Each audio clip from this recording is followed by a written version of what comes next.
In my little crock pot here, I put a rotisserie chicken carcass, water, and then a whole bunch of carrots. And this will be supplements and treats for the dogs for the next week or so. So for the carrots, I pull them out of this crock pot and put them into bags, and then I freeze them. And they're super great for your dog's health, for their teeth, and really easy treats. And both my dogs absolutely go crazy for them, so why not? So like a week and a half ago, I had the interview for the office director position at a senior living home here in Mount Airy. And the next day, they called me, and the executive director said I was right for the job. They really wanted me, and they actually offered me a fair amount of money, which I wasn't expecting, and it made my decision even harder. But the job hours were 8 to 5, Monday through Friday, 1 weekend a month. It was a really awesome career opportunity. The company wanted to help me get my administrator's license. In the next couple of years, I could have an option to maybe even run my own building. But I'm not looking for a career currently. It's always been my dream to be a stay-at-home mom whenever I had kids. And in the next 8 to 10 weeks, I'm gonna have a little kid to take care of. So I decided to decline the job. They were very understanding and said if my circumstances changed or I changed my mind, to just let them know. It's nice to have an open door with them, make good connections, which is kind of why I went to the interview in the first place, because I wasn't looking for a job necessarily. But yeah, it was hard to say no to such a big career option, and it's a little frustrating, like, why couldn't this opportunity have come, you know, a year or two ago? Would have been really helpful. But the Lord has a plan, and I feel like I made the right decision in saying no and moving on from here.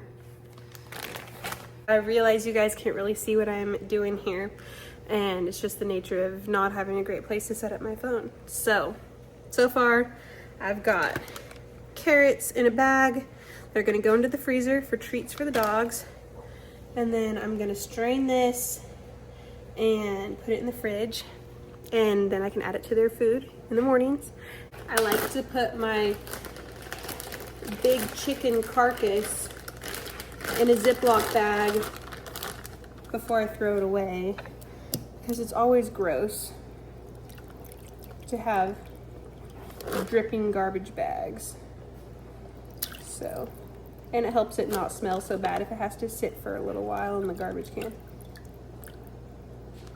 We don't have garbage service out here, so I either have to take the garbage to the dump, or I add it to one of Ben's dump runs for work, and he can take it. So sometimes garbage sits around for a little bit before it actually leaves the property.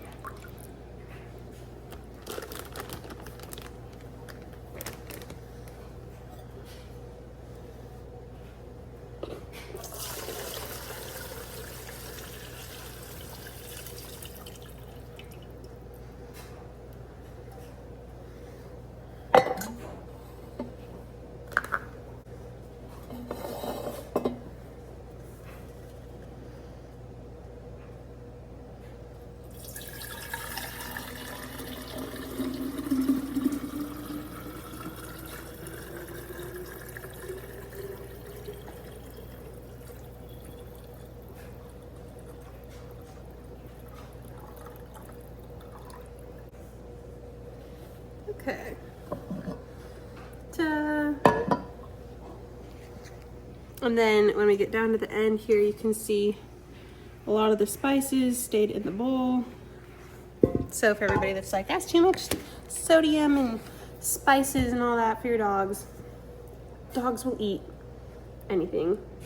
I really don't think that it's that bad for them. I love my dogs, don't get me wrong, but I'm not gonna spend a ton of money on the healthiest foods for them. So I do little things like this that are inexpensive, don't take a whole lot of time or effort, and just add it to their food, add it to their diet, and it makes a big difference. So far, I have 2 very, very healthy dogs. Also, when I initially pulled this rotisserie chicken apart, I stood there in the middle of my kitchen and ate probably half of it. I was just hungry, and it is always the best when it's like hot and you're just pulling it apart and it tastes so good. Of all the things to binge eat, I feel like chicken is okay, right?